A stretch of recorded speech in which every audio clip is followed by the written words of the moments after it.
అదే RTV app వార్తల్ని క్షణాల్లో చదివే అవకాశం ఉంటుంది. ఒక న్యూస్ పేపర్, ఒక టెలివిజన్ ఛానల్ మీ చేతుల్లో ఎప్పుడూ ఉంటాయి. కుటుంబంలో కలహాలు, మనస్పర్ధలు ముగ్గురి మృతికి దారితీశాయి. వివరాల్లోకి వెళ్తే కరీంనగర్ జిల్లా కేంద్ర సమీపంలో ఉన్నటువంటి బొమ్మకల్ ప్రాంతంలో విజయపూర్ కాలనీలో ఉన్నటువంటి శ్రీజ అనేటువంటి గృహిణి 4 సంవత్సరాల క్రితం వరంగల్కి చెందినటువంటి నరేష్ అనేటువంటి యువకుడితో వివాహమైంది. అప్పటి నుంచి గొడవలు స్టార్ట్ అయ్యాయి. ఆయన సాఫ్ట్వేర్ ఉద్యోగిగా హైదరాబాద్లో పనిచేస్తున్నాడు. హైదరాబాద్కి మకాం మార్చారు. అప్పటి నుంచి కూడా అత్తామామలతోనే గొడవ ఉంది. అదనపు కట్నం కావాలని వేధింపులు అధికమయ్యాయి. గత కొన్ని రోజుల క్రితమే శ్రీజని తరిమేశారు పుట్టింటికి.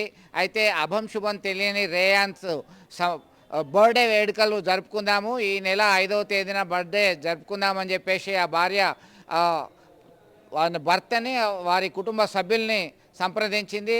మాకు సంబంధం లేదు, నువ్వే చూసుకో, మాకు సంబంధం లేదని చెప్పి ఖరాఖండిగా చెప్పారు. దాంతోపాటు త్వరలోనే డైవర్స్ కూడా ఇద్దామనేటువంటి ఇండికేషన్ ఇచ్చారు. దీంతో తీవ్ర మనస్తాపానికి గురైంది, డిప్రెషన్లోకి వెళ్ళిపోయింది. శ్రీజ తన యొక్క 7 ఏళ్ల వయసున్నటువంటి బాబుకి విషపు గుళికలిచ్చి హత్య చేసింది. ఆ తర్వాత తాను ఆత్మహత్య చేసుకుంది. ఈ ఇద్దరి మృతి చెందినటువంటి విషయాన్ని తెలుసుకున్నటువంటి శ్రీజ తల్లి జయప్రద సైతం తట్టుకోలేకపోయింది.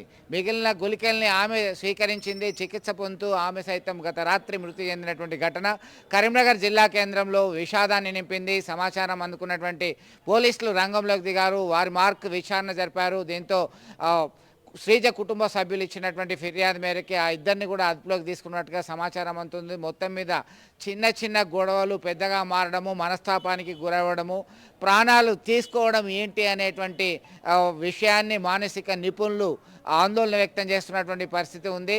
చిన్న గొడవలకి మీరు ప్రాణాలు కోల్పోవద్దు అని సజెస్ట్ చేస్తున్నారు. అమూల్యమైనటువంటి ప్రాణాలు తీసుకోవడం ముందే ప్రతి సమస్యకి ఒక పరిష్కారం ఉంటుంది.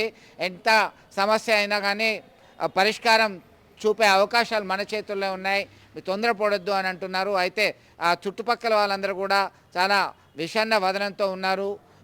వారేమంటున్నారో ఒకసారి చూద్దాం. మొత్తం మీద ఇలాంటి ఘటనలు పునరావృతం కాకుండా చూడాలి.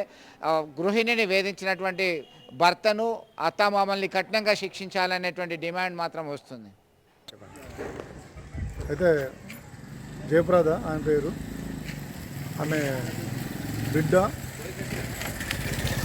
ఏదో సూసైడ్ చేసుకొని పొద్దున అపస్మారక స్థితిలో ఉన్నప్పుడు వాళ్ళ ఆ అమ్మాయిని గవర్నమెంట్ హాస్పిటల్ తీసుకుపోతే అక్కడనే ఆమెకు కూడా ఒక చిన్న కొడుకు, 8 నెలల కొడుకు, ఆయన కూడా చనిపోయాడు.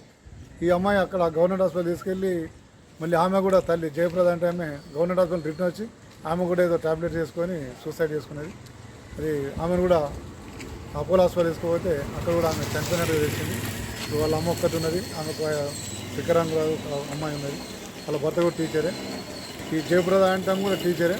పాపం వాళ్ళకి మరి ఏం ప్రాబ్లమ్స్ ఉన్నాయో మాకు తెలియదు, కానీ అన్ని చనిపోవడం మాత్రం ఒక బాధాకరం. వాళ్ళు మంచోళ్ళు, ఎవరి జోలికి పోయేటోళ్ళు కాదు, ఒకరి ఇంటికి పోయేటోళ్ళు కాదు. వాళ్ళ వాళ్ళు ఏమున్నదో ఏమైందో కానీ ఆ చనిపోవడానికి కారణాలు ఇంకా తెలియలేదు.